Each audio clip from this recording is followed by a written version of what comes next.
The rain slashed against the windows of the Malibu mansion like an omen, each drop a warning unheeded. Inside, crystal vases filled with roses caught the golden light, perfect and pristine, much like the life they were meant to adorn. But perfection is always an illusion. Some betrayals come like thunder, sudden and deafening. Others arrive in whispers, in forgotten iPads with messages never meant to be seen, in champagne flutes clinked by lovers plotting destruction, in the cold calculation of a man who sees his pregnant wife not as the mother of his child, but as an inconvenient obstacle. They say money can't buy happiness, but it can buy power. It can buy loyalty. It can buy the illusion that consequences are for lesser men. They never see it coming. These men who build empires on stolen dreams, they never imagine that the woman they discard might rise from the ashes, armed not with hatred, but with something far more dangerous. The truth. The California sun cast a golden glow through the floor-to-ceiling windows of the Malibu mansion, illuminating Lynn Dan as she carefully arranged roses in a crystal vase. At 7 months pregnant, her movements were deliberate, one hand often resting protectively on her swollen belly. The oceanfront property worth $30 million was just one of Alexander Stone's many possessions. The rhythmic sound of waves crashing against the shore below provided a soundtrack to what appeared to be a perfect life. Lynn Dan stepped back to admire her work, tucking a strand of sleek black hair behind her ear. At 34, she still possessed the elegant beauty that had first caught Alexander's attention 5 years ago. Born in Vietnam but raised in America, she had graduated from Harvard Law with honors before joining Harrison and Palmer, one of the most prestigious law firms in New York.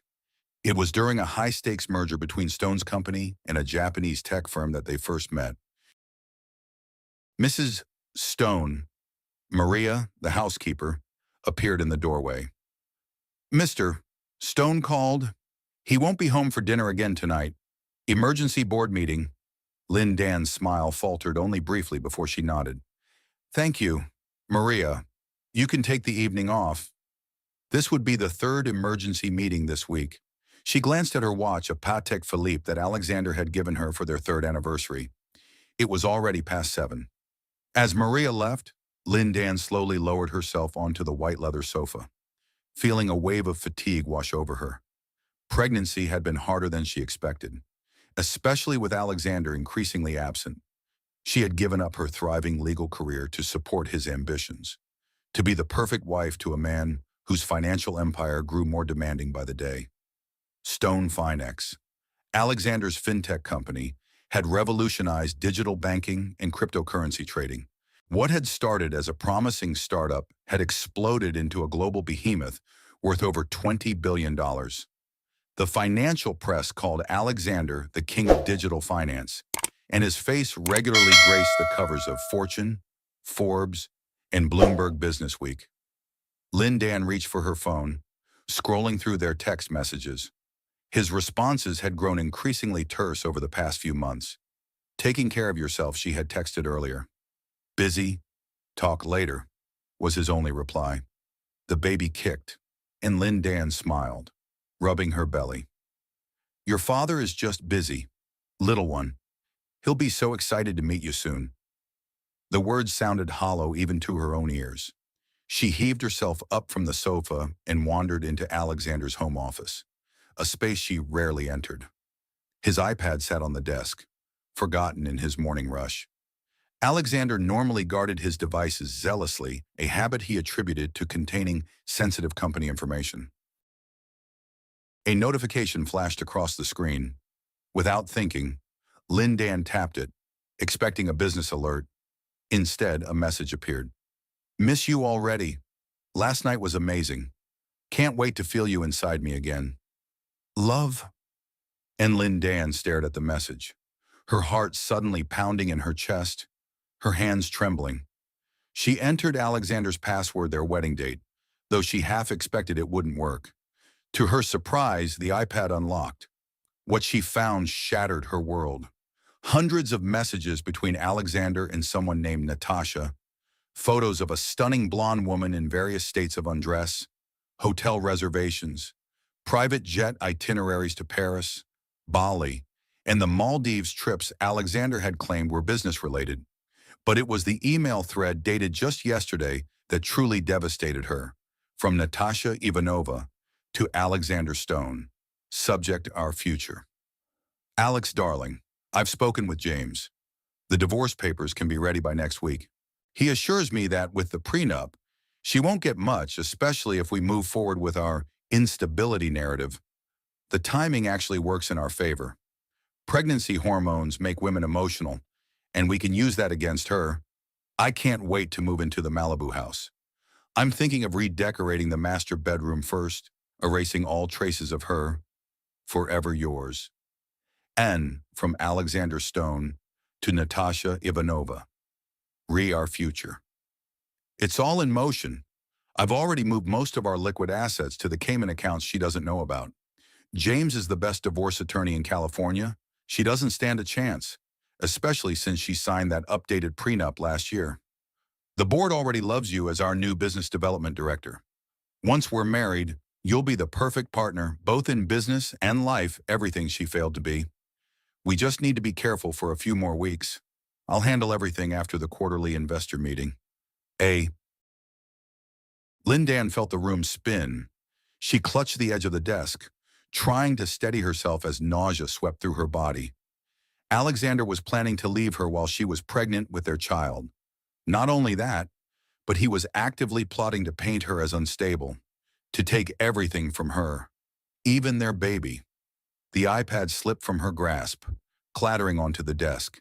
She didn't hear the front door open, didn't notice Alexander's footsteps until he was standing in the doorway of his office, his imposing 6'2" frame suddenly menacing. "What are you doing in here?" His voice was ice cold. Lindan looked up, tears streaming down her face. "Who is Natasha?" she whispered. Alexander's expression changed in an instant from surprise to anger to calculated calm. He straightened his bespoke suit jacket, his handsome features arranging themselves into a mask of control. "You're going through my private communications now. This is exactly the kind of emotional, irrational behavior I've been concerned about." "Irrational?" Lindan's voice trembled. "I just found out my husband is having an affair and planning to divorce me while I'm carrying his child." Alexander stepped into the room, closing the door behind him. "This isn't how I wanted to have this conversation, but since you've invaded my privacy, I suppose we should talk." "Talk? You've been—" Lindan's voice broke as another message notification appeared on the iPad. "You've been sleeping with this woman, planning a life with her, all while I've been here, building a nursery for our baby." "Lynn," Alexander said, his voice softening into the persuasive tone he used for difficult business negotiations. "You have to understand, things between us haven't been right for a long time. You gave up your career. Yes, but you've contributed nothing to building Stone Finex. Natasha understands my vision, works tirelessly beside me. The connection we have—" "Stop!" Lindan held up her hand, suddenly feeling strangely calm. "Just stop. I don't want to hear about your connection with this woman. What I want to know is what you meant about instability and taking our baby." Alexander's eyes hardened. "Be reasonable, Lynn. You're in no condition to raise a child alone. Your emotional state has been concerning for months now.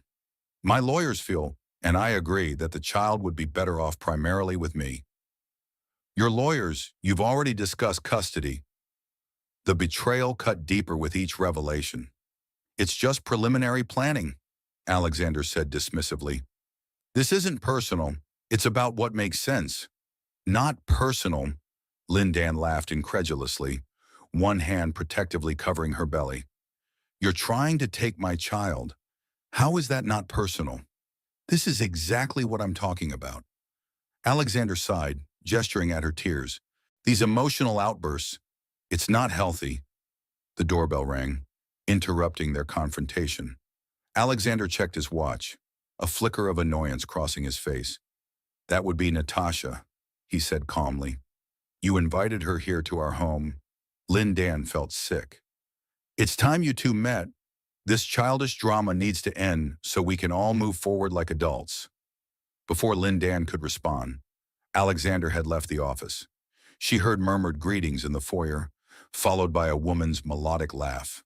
Forcing herself to her feet, Lynn Dan made her way to the living room. Natasha Ivanova was even more beautiful in person than in her photos.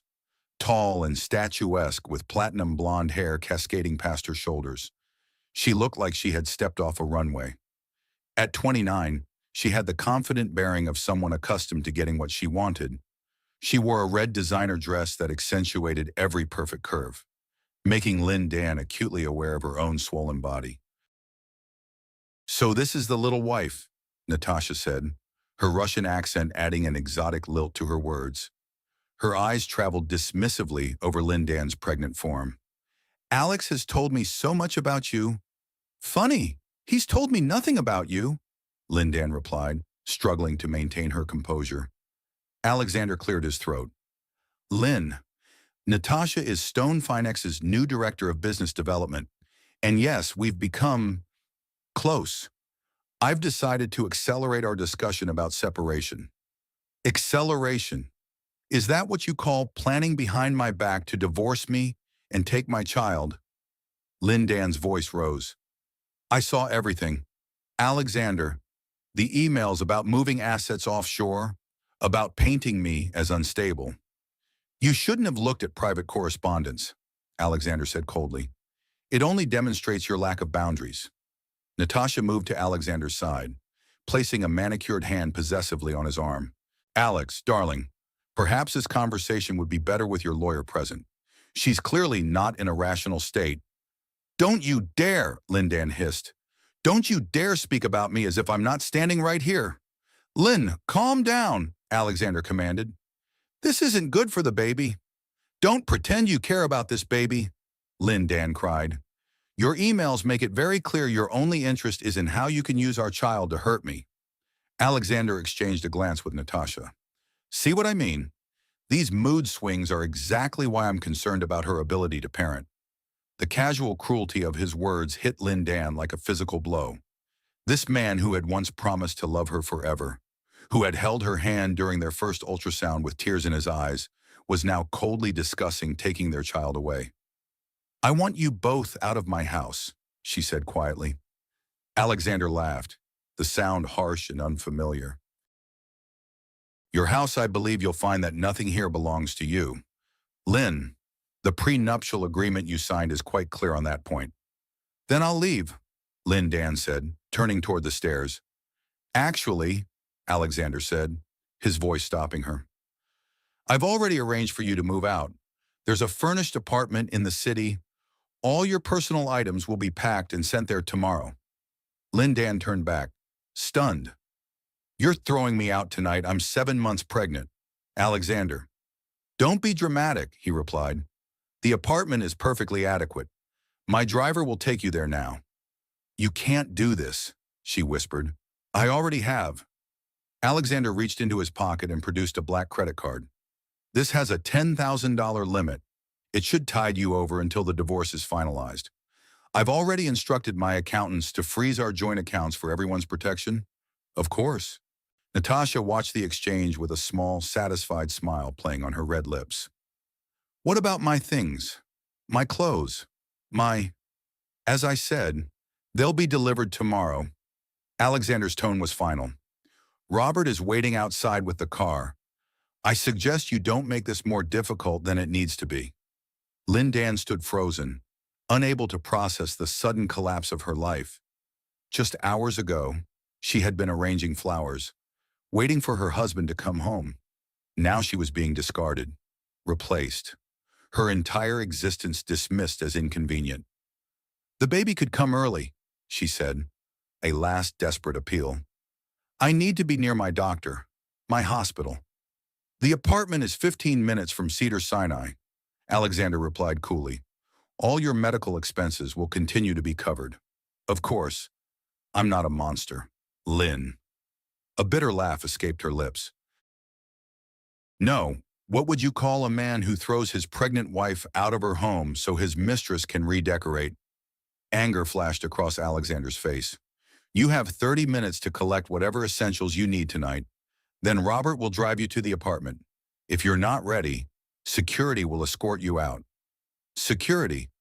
You would have me physically removed, if necessary, Alexander confirmed, checking his watch. 29 minutes now.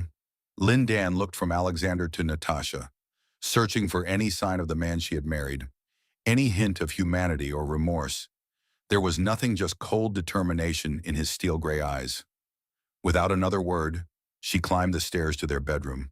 With shaking hands, she packed a small overnight bag, toiletries, a change of clothes, her prenatal vitamins.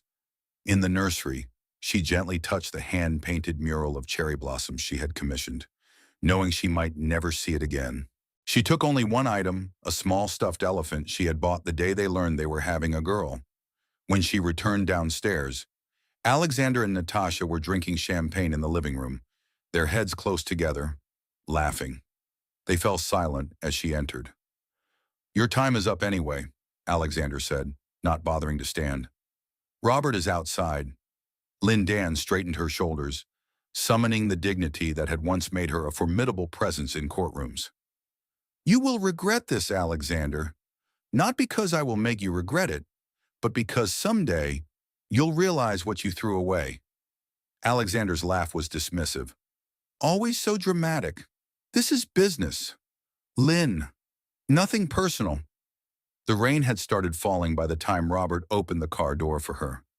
The elderly driver's face was a mask of professional indifference, but his eyes held sympathy as he helped her into the back seat of the Bentley. "The apartment address is programmed in Mrs.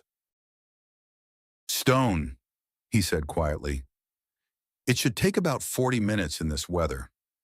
As the car pulled away from the mansion, Lynn Dan finally allowed herself to break down. Sobs racked her body as she clutched her small bag and the stuffed elephant. Through her tears, she watched the gates of her former home disappear into the rainy night. The apartment was exactly as Alexander had described, adequate. A sterile, furnished one-bedroom in a decent but unremarkable building. No ocean view, no security, nothing like the luxury she had become accustomed to. Robert carried her bag up and awkwardly patted her shoulder before leaving, alone in the unfamiliar space. Lynn Dan sank onto the cheap sofa, her mind racing. Alexander had been planning this for months. The offshore accounts, the instability narrative, even this apartment, all arranged while she had been decorating a nursery and picking out baby names. A sharp pain lanced through her abdomen, causing her to gasp. She breathed deeply, trying to calm herself. Stress wasn't good for the baby. Her baby. The child Alexander wanted to take from her. "No," she whispered fiercely. "That will never happen." The pain came again, stronger this time. Fumbling for her phone, she called her obstetrician's after-hours line. The on-call doctor advised her to go to the emergency room immediately. With no one to drive her, Lynn Dan called a rideshare. The rain had intensified, turning the Los Angeles streets into gleaming rivers. By the time she reached Cedars-Sinai, her clothes were soaked and the contractions were coming regularly. Preterm labor, the ER doctor confirmed after examining her. Likely brought on by extreme stress. We need to stop it immediately. They administered medication to halt the contractions and monitored both her and the baby through the night. By morning, the immediate danger had passed, but the doctor was concerned. "Mrs. Stone, you need complete bed rest for at least 2 weeks," he advised. "Your blood pressure is dangerously high, and there are signs of preeclampsia developing. Is there someone who can help care for you?" Lynn Dan thought of her parents, both deceased, of friends she had gradually lost touch with as Alexander had isolated her, consumed by his need to control every aspect of their lives, of the few law school classmates she still occasionally texted, none close enough to ask for this kind of help. "I'll manage," she said quietly. The doctor frowned. "This is serious. Mrs. Stone, without proper rest and care, you risk early delivery, which could endanger both you and your baby." "I understand," she replied. "I'll hire a nurse."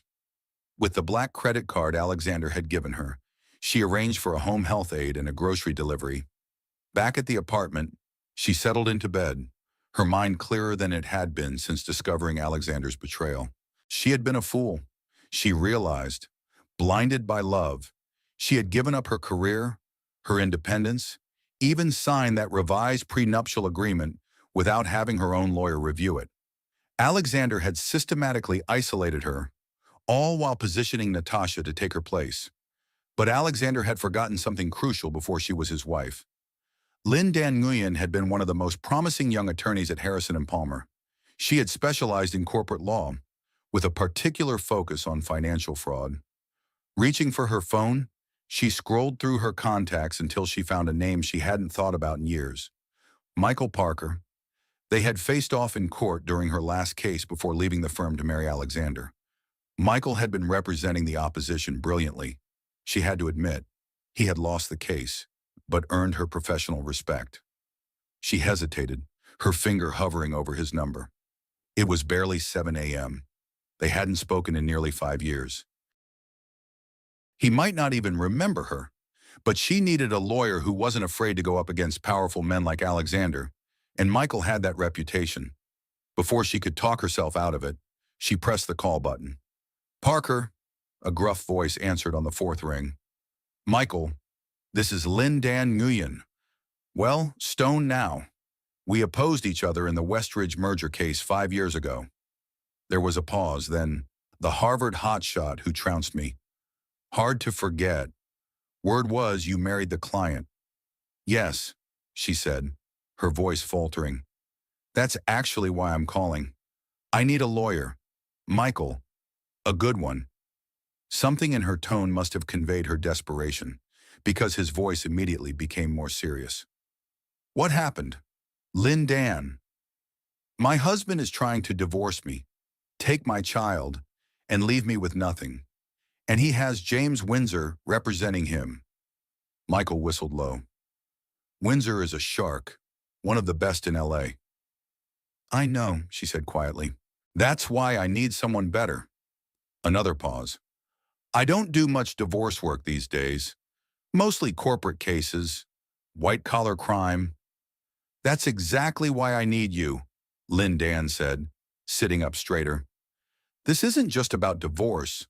There's something not right about Alexander's finances. The way he's been moving assets offshore, the secrecy around certain accounts. I think there might be more to this than just hiding money from me." She could practically hear Michael's interest peaking. "Stone's company, Stone Finex. Right. They've been all over the financial news." "Yes, and I helped him build it. Michael, the core algorithm that made Stone Finex successful. That was my work, though you won't find my name anywhere in the patents." Michael's voice had taken on the analytical tone she remembered from the courtroom. "That could be useful, but Windsor will have a team of 20 lawyers backing him up." "I don't have much money," Lynn Dan admitted. "Alexander gave me a credit card with a $10,000 limit. That's all I have access to right now."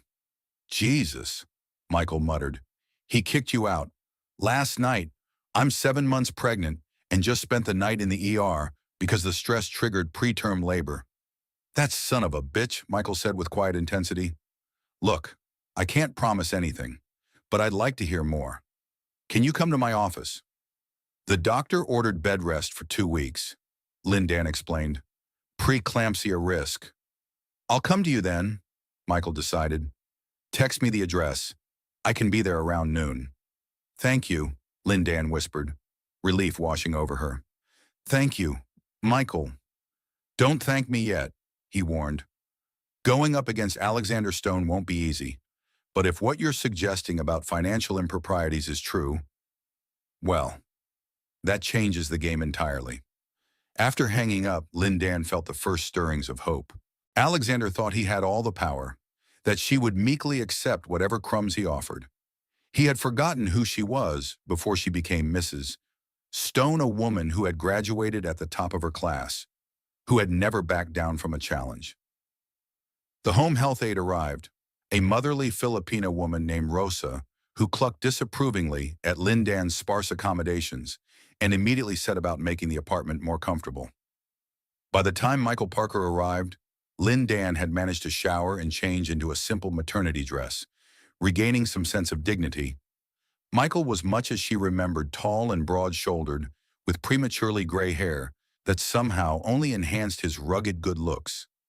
At 45, he had the confident bearing of a man comfortable in his own skin. His eyes widened slightly at her pregnant state, but he quickly masked his surprise. "You look well, all things considered," he said, settling into the chair Rosa had positioned near the bed. "I look terrible," Lynn Dan contradicted with a small smile. "But thank you for the polite fiction." Michael grinned, and for a moment, they were back in that courtroom 5 years ago. Two worthy adversaries who respected each other's intelligence. "So," he said, pulling out a notepad, "tell me everything." For the next hour, Lynn Dan recounted her story meeting Alexander, their whirlwind romance, her contributions to his company, the gradual isolation from friends and family, and finally, the devastating discovery of his affair and plans to discard her. "I have copies of some of the emails," she said, reaching for her phone. "I forwarded them to myself before he took the iPad back." Michael reviewed them, his expression darkening. "This is pretty damning. He's not even trying to hide his intentions." "There's more," Lynn Dan said hesitantly. "When Alexander and I first developed Stone Finex, we worked with a young programmer named Jason Miller. He was brilliant, created much of the initial architecture for the trading platform. About a year in, Jason wanted formal recognition and a proper stake in the company. Alexander promised to take care of it. A week later, Jason died in a car accident." Michael's head snapped up. "Are you suggesting—" "I don't know," Lynn Dan admitted. "At the time, I was devastated. We all were. But looking back, Alexander changed after that, became more secretive, more controlling, and Stone Finex took off exponentially once Jason's code was fully implemented." "Was there an investigation into the accident?" "Yes, but it was ruled an accident. Single car crash on a rainy night, similar to tonight. No alcohol or drugs in his system, but the theory was that he fell asleep at the wheel." Michael made a note. "Any family?" "A younger sister, Emma. She was in college at the time. I lost touch with her after the funeral." "We should try to find her," Michael said. "If there's something suspicious about her brother's death, she might have looked into it." "There's one more thing," Lynn Dan added. "Jason kept meticulous records. He mentioned once that he had everything backed up to a secure server, all his original code, notes, communications. If those records still exist, they could be invaluable," Michael finished, "both for establishing your contribution to the company and potentially uncovering any wrongdoing." "Alexander doesn't know that I know as much as I do," Lynn Dan said. "He thinks I was just the supportive wife, clueless about the technical aspects of the business. But I was there from day one. Michael, I know where bodies are buried, figuratively speaking." Michael studied her, a new respect in his eyes. "You're not what I expected, Lynn Dan Stone." "I'm not what Alexander expected either," she replied with grim determination. "He thinks he's facing a heartbroken, desperate pregnant woman. He has no idea he's actually facing the woman who graduated first in her class at Harvard Law." A slow smile spread across Michael's face. "Now that's the Lynn Dan Nguyen I remember." He closed his notepad decisively. "I'm in. My retainer is normally 50,000, but we can worry about that after we've taken this bastard down." "I can't ask you to—" "You're not asking," Michael interrupted. "I'm offering. Besides, I've wanted a rematch with you for years. Working together will be much more satisfying than going up against you again." For the first time since discovering Alexander's betrayal, Lynn Dan felt a genuine smile for him. "Thank you, Michael. First things first," he said. "All business now.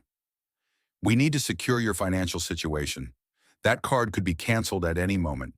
Does Alexander know you've contacted me?" "No, not yet." "Good. Let's keep it that way for now. I'll file an emergency petition for temporary spousal support, citing your medical condition and pregnancy. That should get you some immediate funds. Alexander will fight it, Lindan warned. Let him, Michael said confidently. No judge is going to look kindly on a billionaire who threw his pregnant wife out in the rain. Meanwhile, I want to bring in a financial investigator I trust. If Alexander is hiding assets or engaged in any improprieties, Sarah will find them. What can I do? Lindan asked. I can't just sit here for 2 weeks doing nothing.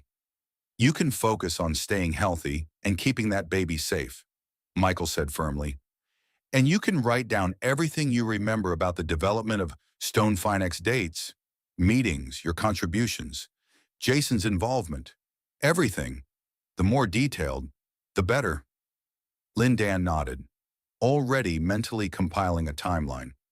I can do that. Good. Michael stood. I'll file the emergency petition today. Try not to worry. Alexander thinks he has all the advantages, but surprise is on our side. He has no idea what's coming. After Michael left, Lindan settled back against her pillows, one hand resting on her belly. The baby kicked, as if sensing her renewed determination. It's just you and me for now, little one, she whispered. But we're not alone anymore.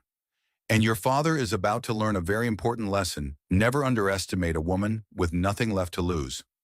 The next 2 weeks passed in a whirlwind of activity.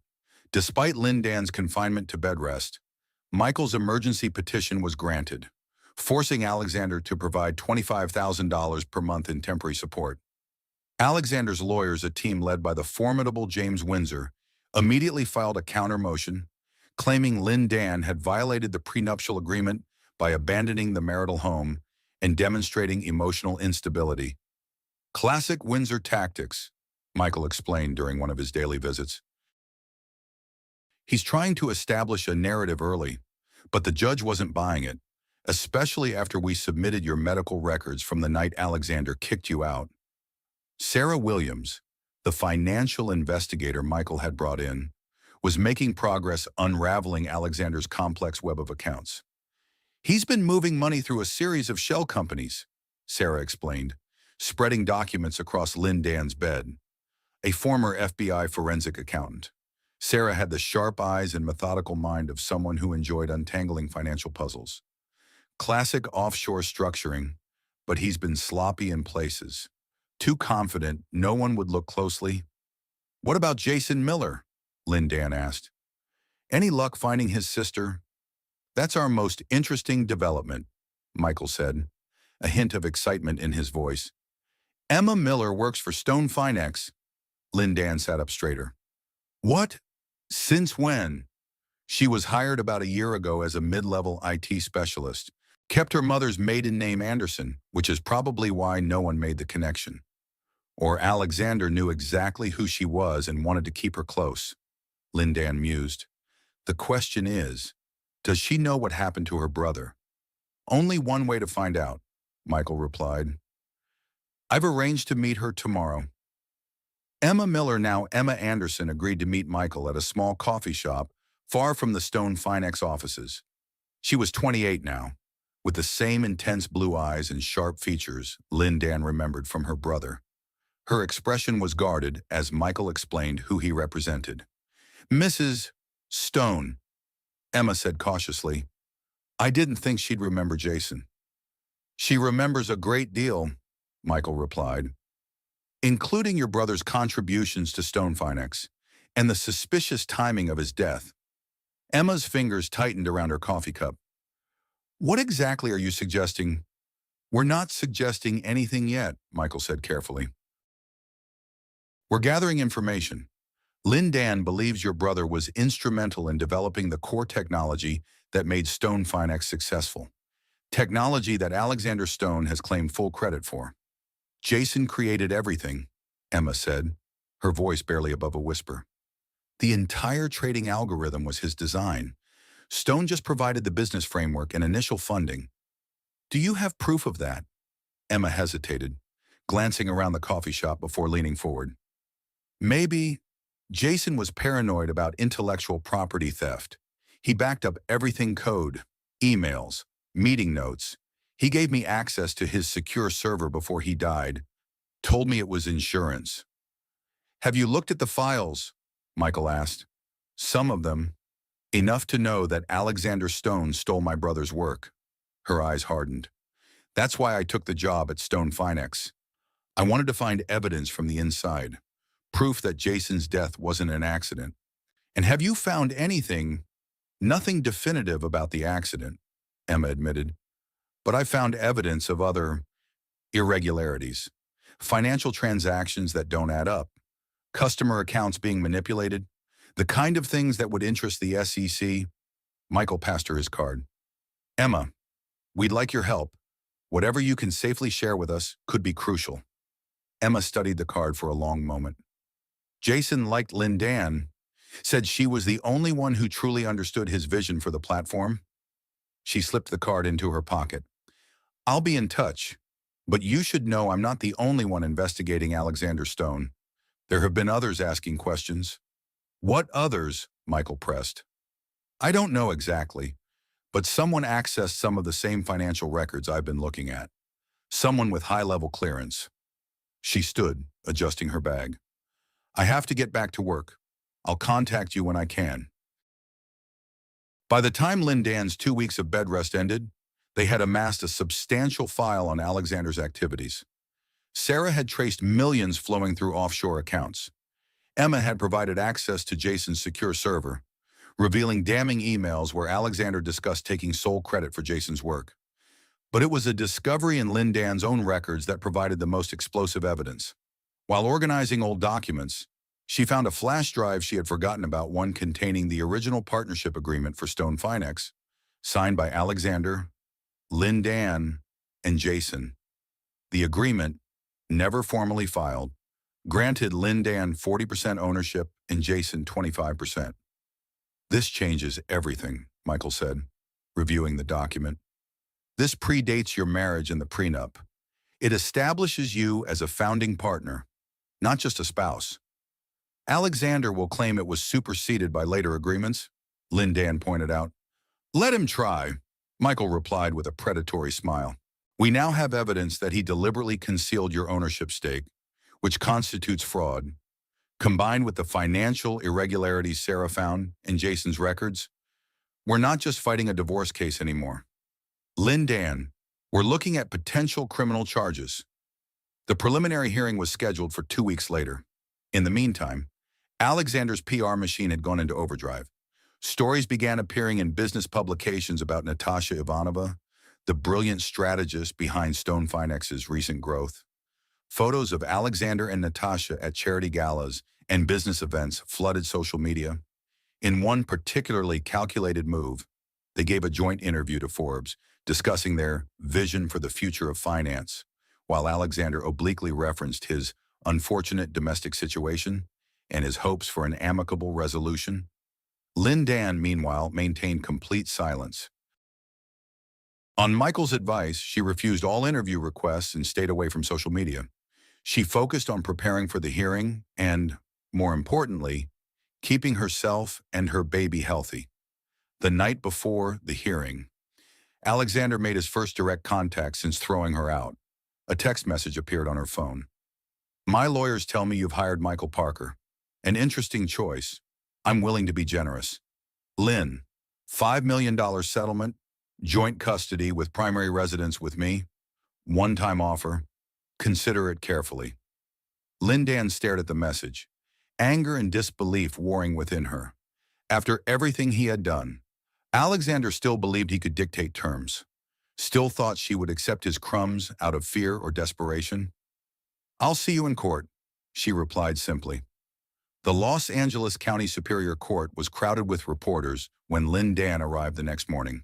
Now 8 months pregnant, she wore a simple but elegant navy maternity dress, her dark hair pulled back in a sleek chignon. Michael walked beside her, carrying a briefcase filled with the evidence they had gathered. Inside the courtroom, Alexander was already seated at the respondent's table, flanked by James Windsor and 2 junior attorneys. He wore a perfectly tailored gray suit, his dark hair styled impeccably, looking every bit the successful businessman. Natasha sat directly behind him in the gallery, dressed in a conservative black dress that still managed to highlight her model-like figure. Alexander's eyes widened slightly when he saw Lynn Dan, taking in her composed demeanor and the protective way she rested one hand on her belly. He had expected her to appear broken, desperate. Instead, she met his gaze steadily, her chin lifted in quiet defiance. Judge Eleanor Harmon, a veteran family court judge known for her no-nonsense approach, called the hearing to order. This is a preliminary hearing in the matter of Stone. I understand there are motions regarding temporary support and custody arrangements pending. James Windsor rose smoothly. Yes, Your Honor. We're seeking expedited resolution on several key issues, including Mrs. Stone's concerning pattern of emotional instability, which bears directly on future custody arrangements. Michael stood. Your Honor, before Mr. Windsor continues his character assassination of my client, we'd like to present evidence that fundamentally alters the nature of these proceedings. Proceed, Mr. Parker, Judge Harmon said, peering over her reading glasses. Your Honor, this case is not merely about divorce and custody. It involves substantial financial fraud, intellectual property theft, and potentially more serious matters that may warrant criminal investigation. Windsor jumped to his feet. Objection. These outrageous allegations are completely outside the scope of today's hearing. I'll determine what's within scope. Mr. Windsor, Judge Harmon said firmly. Continue, Mr. Parker. Michael approached the bench, presenting the original partnership agreement. Your Honor, this document establishes that my client is not merely Mr. Stone's wife, but a founding partner of Stone Finex, with a 40% ownership stake that predates their marriage and any prenuptial agreement. The judge examined the document carefully while Alexander whispered urgently to Windsor. Furthermore, Michael continued, we have evidence that Mr. Stone has been systematically hiding assets through offshore accounts, manipulating financial records, and engaging in potentially illegal trading practices. He presented Sarah Williams's detailed financial analysis, along with selected documents from Jason Miller's secure server. Most disturbing, Michael concluded, is evidence suggesting that Mr. Stone may have stolen the core technology that made Stone Finex successful from a programmer named Jason Miller, who died under suspicious circumstances shortly after requesting formal recognition of his contributions. The courtroom had gone completely silent. Judge Harmon reviewed the documents with growing concern, occasionally glancing up at Alexander, whose face had lost its confident expression. Mr. Windsor, the judge finally said, these allegations and supporting documentation are extremely serious. Do you wish to respond? Windsor stood, visibly rattled, but attempting to maintain his composure. Your Honor, these wild accusations are clearly a desperate attempt by Mrs. Stone to extract a more favorable settlement. The supposed partnership agreement was never formally filed and was superseded by later corporate documents. As for these financial allegations, they're based on incomplete information taken out of context by individuals with no expertise in the complex world of international finance. One of those individuals is a former FBI forensic accountant, Michael countered. And we have much more evidence than what we've presented today. Judge Harmon held up her hand. I've seen enough to know that this case requires more thorough examination than a simple divorce proceeding. Mr. Parker, are you planning to submit these materials to the SEC and other relevant authorities? Yes, Your Honor. We're prepared to file formal complaints with the SEC, the Financial Crimes Enforcement Network, and the District Attorney's Office. Alexander suddenly stood. Your Honor, may I address the court? Mr. Stone, you're represented by counsel. You should speak through your attorney, Judge Harmon advised. I understand, but I believe I can resolve this matter quickly. Alexander straightened his tie, attempting to regain control of the situation. These allegations are clearly the result of a misunderstanding. I'm willing to offer Mrs. Stone a more generous settlement, $20 million, and full joint custody to resolve all matters amicably. Lynn Dan felt a surge of triumph. Alexander was scared. For the first time, he was on the defensive. Mr.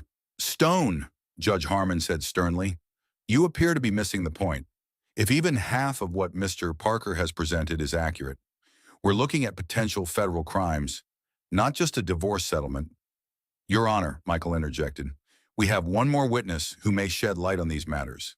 He gestured toward the back of the courtroom where Emma Anderson sat quietly. Ms. Anderson works for Stone Finex and has direct knowledge of some of the financial irregularities we've identified.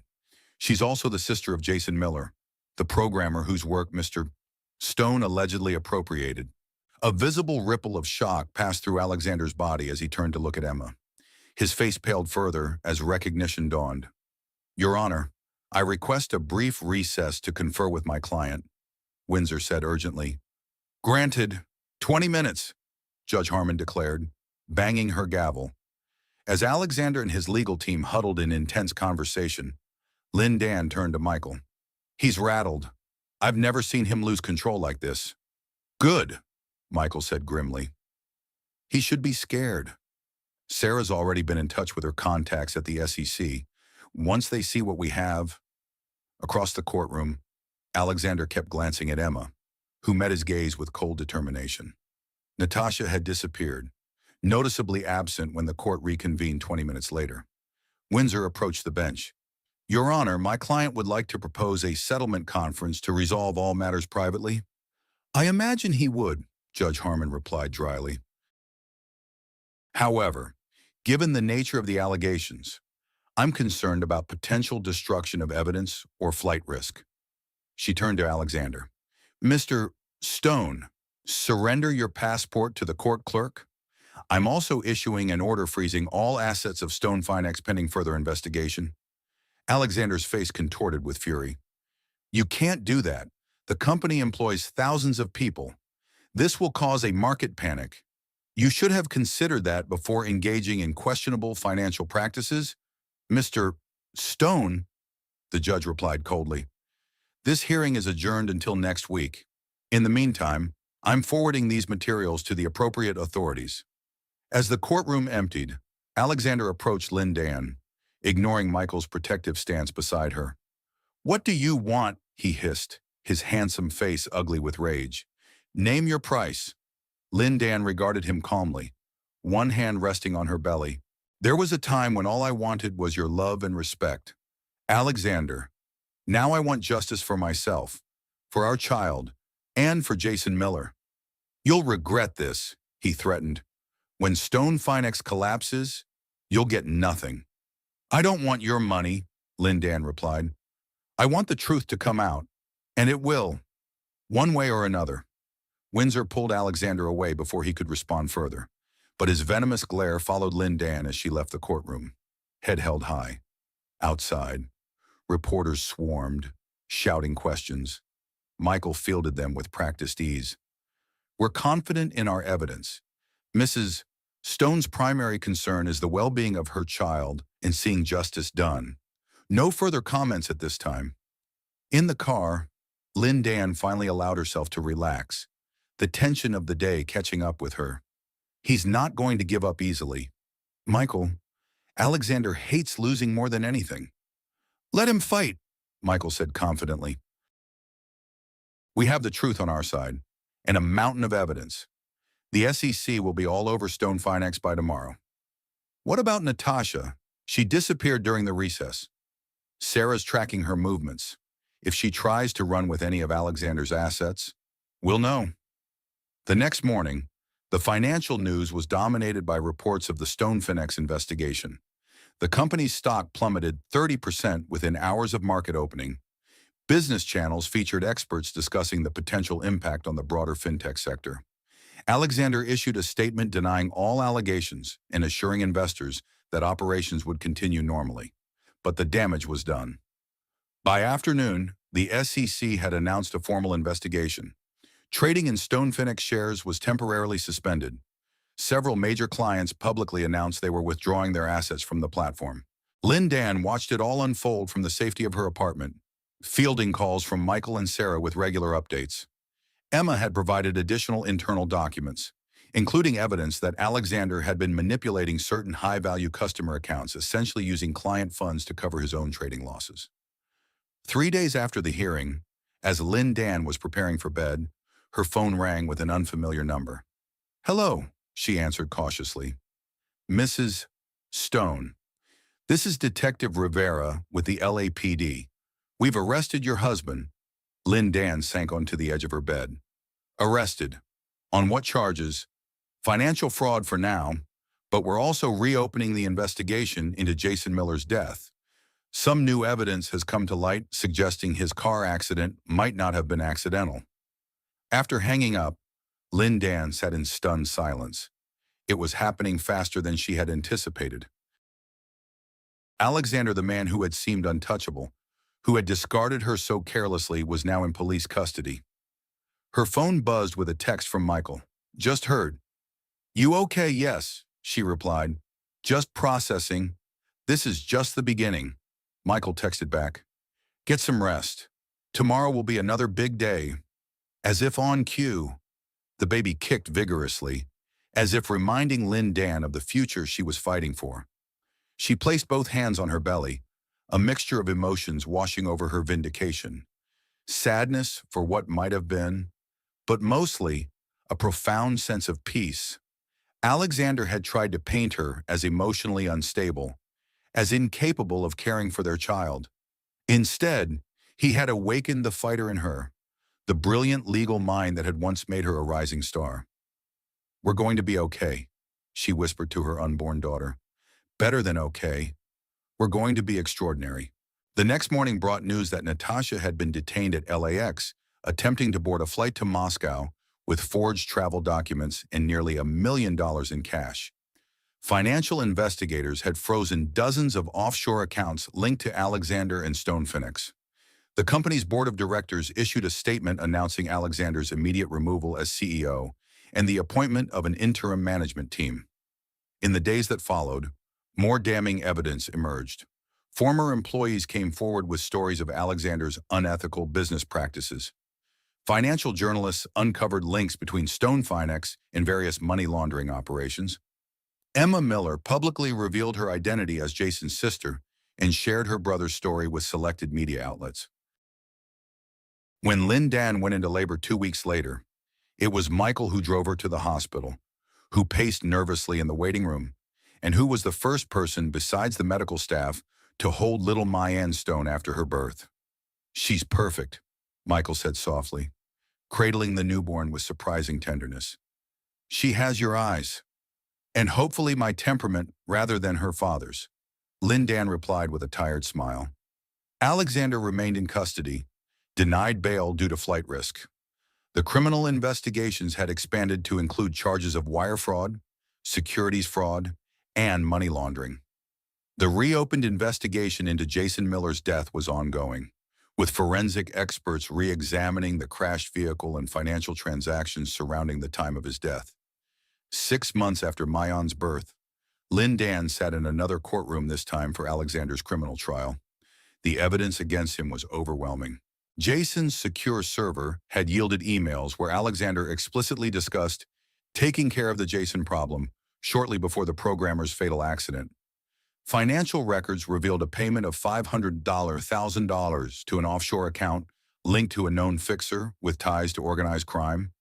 Alexander's defense strategy, blaming subordinates and claiming ignorance of the details, fell apart under cross-examination. Former colleagues testified to his obsessive control over every aspect of Stone Phoenix's operations. Internal emails showed his direct involvement in the fraudulent activities. When the verdict came guilty on all counts, Alexander finally looked broken. The man who had once commanded boardrooms and graced magazine covers now sat slumped at the defense table, his expensive suit hanging loosely on his frame after months in detention. The judge's sentence was severe: 15 years for the financial crimes, with additional charges related to Jason's death still pending. As Alexander was led away in handcuffs, he caught Lynn Dan's eye across the courtroom. For a moment, something like regret flickered across his face before he disappeared through the door to begin his new life as a convicted felon. Outside the courthouse, reporters clustered around Lynn Dan, Michael at her side. "Mrs. Stone, how do you feel about the verdict?" Lynn Dan adjusted Mayanne in her arms, the baby now a chubby 6-month-old with curious eyes. Justice has been served, not just for me, but for everyone hurt by Alexander's actions, the investors he defrauded, the employees he betrayed, and especially Jason Miller and his family. "What's next for you?" another reporter called out. Lynn Dan exchanged a glance with Michael, whose hand rested supportively at the small of her back. "The board of Stone Finex has asked me to join the restructured company as chief legal officer. I've accepted, on the condition that Emma Miller be named chief technology officer. Together, we plan to rebuild the company on a foundation of transparency and ethical practice." "And your relationship with Michael Parker," a tabloid reporter shouted. "Are the rumors true?" Michael stepped forward, his expression stern. "Mrs. Stone has demonstrated extraordinary courage and resilience throughout this ordeal. Our professional relationship continues to be based on mutual respect and admiration." Lynn Dan couldn't help the small smile that tugged at her lips. Their professional relationship had indeed evolved into something deeper over the months of working closely together, though they had been careful to keep it private until the legal proceedings concluded. "One last question," a financial reporter called. "The settlement grants you majority ownership of what remains of Stone Finex. The company has lost billions in value. Do you believe it can be saved?" "Stone Finex was built on brilliant technology that was unethically acquired," Lynn Dan replied.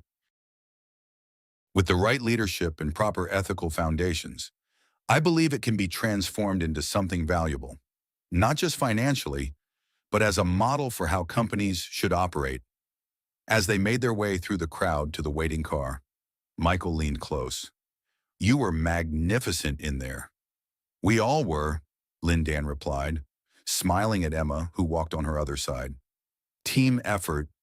Emma nodded, her expression finally free of the shadow that had haunted her since her brother's death. Jason would be proud, especially of what comes next. The next they had planned was already taking shape. While Alexander began his prison sentence, Stone Finex was being rebuilt from the ground up. The core technology now properly credited to Jason Miller remained, but the business model was being completely overhauled. Lynn Dan split her time between the company's offices and her new home, a modest but comfortable house near the beach, where My-On could grow up away from the excesses that had corrupted her father. Michael had become a constant presence in their lives, his initial professional admiration for Lynn Dan having blossomed into something much deeper. One evening, as they sat on the deck watching the sunset while My-On slept peacefully inside, Michael broached a subject they had carefully avoided. "Have you read Alexander's letter?" he asked quietly. Lynn Dan sighed. Alexander had written to her from prison several times, the letters becoming increasingly desperate as the reality of his situation sank in. His latest message had arrived that morning. "Not yet," she admitted. "Part of me doesn't want to hear anything he has to say." "That's understandable," Michael said, taking her hand. "But maybe there's something to be gained from closure." Lynn Dan leaned against his shoulder, drawing comfort from his steady presence. "You're right. I'll read it tomorrow." When she finally opened the letter the next day, she found a rambling confession Alexander admitting to his crimes, expressing regret not for his actions but for being caught. He wrote of missing the luxuries of his former life, of the indignities of prison. Only in the final paragraph did he mention My-On, asking for photos and suggesting that, once she was older, she might visit him. Lynn Dan folded the letter carefully and placed it in a box where she kept the documentation of her journey from the night Alexander had thrown her out to the final verdict in his trial. Someday, when My-On was old enough, she would share these with her daughter, not to foster resentment against her father, but to teach her about resilience, justice, and the importance of standing up for oneself. For now, though, Lynn Dan was focused on the future. Stone Finex, under its new leadership, was slowly regaining trust in the marketplace. Emma had implemented safeguards to prevent the kind of manipulation Alexander had engaged in. The company had established a foundation in Jason's name to support young programmers from disadvantaged backgrounds. And on a personal level, Lindan had found a balance she had never known with Alexander. Her relationship with Michael progressed naturally, without the whirlwind intensity that had characterized her courtship with Alexander. They were partners in the truest sense, equals who respected each other's strengths and supported each other through challenges. 1 year to the day after Alexander's conviction, Michael proposed not with an ostentatious diamond like Alexander had, but with a simple sapphire ring that had belonged to his grandmother. "It doesn't have to be now, or even soon," he said as they walked along the beach. Mayan toddling between them, holding their hands. "But I want you to know that I'm in this for the long haul. You and Mayan, you're my family now." Lindan looked at this man who had stood beside her through the darkest period of her life, who had believed in her when she had barely believed in herself. At Mayan, who was growing into a joyful, curious child untainted by her father's sins. At the life they were building together, not perfect, but real and honest. "Yes," she said simply, watching the sun sink into the Pacific. "We're ready." As they walked back to their home, so different from the cold mansion she had once shared with Alexander Lin, Dan reflected on the journey that had brought her here. Alexander had thought he was discarding her, removing an inconvenient obstacle to his desires. Instead, he had set her free to reclaim her strength, her purpose, and ultimately, to build a life of authentic happiness. Justice had been served, not just in the courtroom, but in the quiet victory of living well, the most powerful revenge of all.